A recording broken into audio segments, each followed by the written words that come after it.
Bonjour et bienvenue à votre chaîne Bac Sciences Art avec l'exemple 3 sur le filtrage avec le filtre à condensateur en tête. Donc on a le redresseur double alternance à pont. Donc comme vous pouvez le remarquer, on a gardé les mêmes grandeurs prises pour l'exemple 1 et l'exemple 2. Donc pour faire une comparaison entre les trois circuits et lequel on va choisir. Vous trouverez le lien vers l'exemple 1 et l'exemple 2 dans la description. Et on va commencer par la première question. VR, la tension crête au maximal aux bornes de la résistance de la charge. R. Donc tout d'abord, on doit calculer U2. U2, c'est la même manière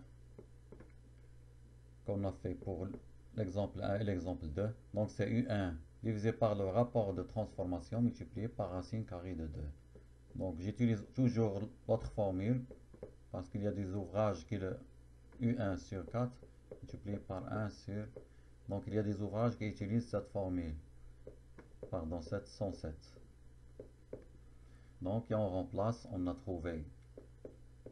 On a U1 est égal à 100 divisé par le rapport de transformation multiplié par la racine carrée de 2.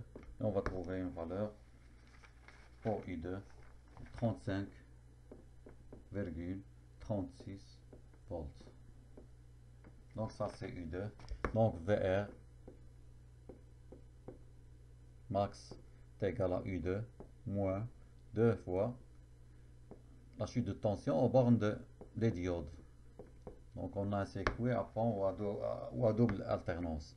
Donc 35,36 moins 2 multiplié par 0,7 est égal à 33,96 volts. Ça c'est la tension maximale ou crête aux bornes de la charge R. Donc 2, le courant est moyen.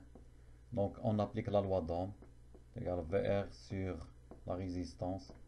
Donc est égal à 33,96 divisé par 5000 ohms. On va trouver une valeur pour le courant de 6,8 milliampères. Donc la troisième question, c'est ER, ou la tension de renflement crête à crête. Donc on a dit ER est égal à I, le courant I, divisé par la valeur de condensateur multipliée par la fréquence de renflement.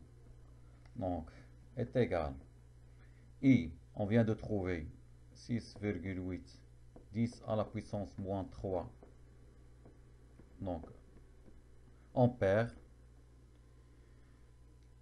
La capacité, c'est 133 multiplié par 10 moins 6 farad, multiplié par 2 fois. On a ici plein onde.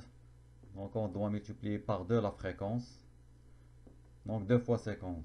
Et on va trouver une valeur de ER de 0,51 volts crête à crête. Donc la tension de renflement est égale à 0,51 volts crête à crête. Et on passe à la question 4. Donc pour la question 4, c'est la valeur moyenne de la tension est égale à tout simplement. Donc on utilise la formule, c'est VR max moins ER divisé par 2 moins la tension de renflement divisé par 2. Donc, et on remplace.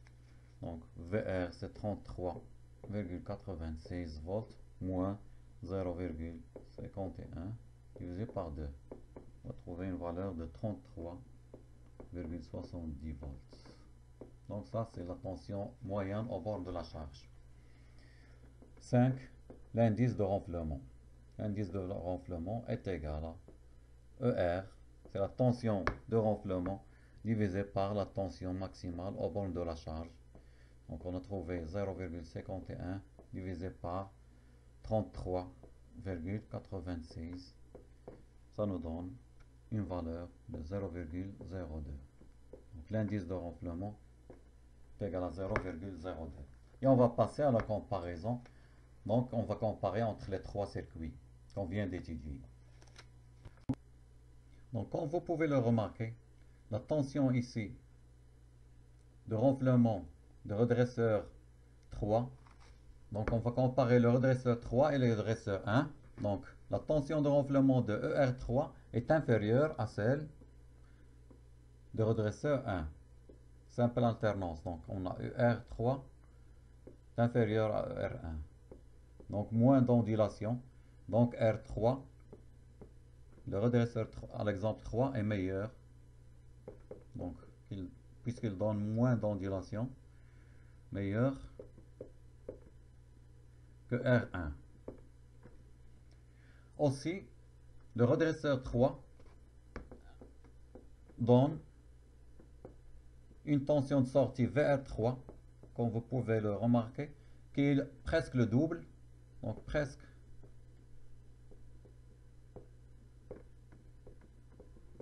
le double que VR2.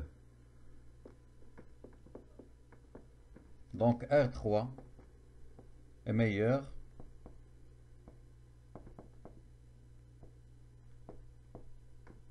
que R2.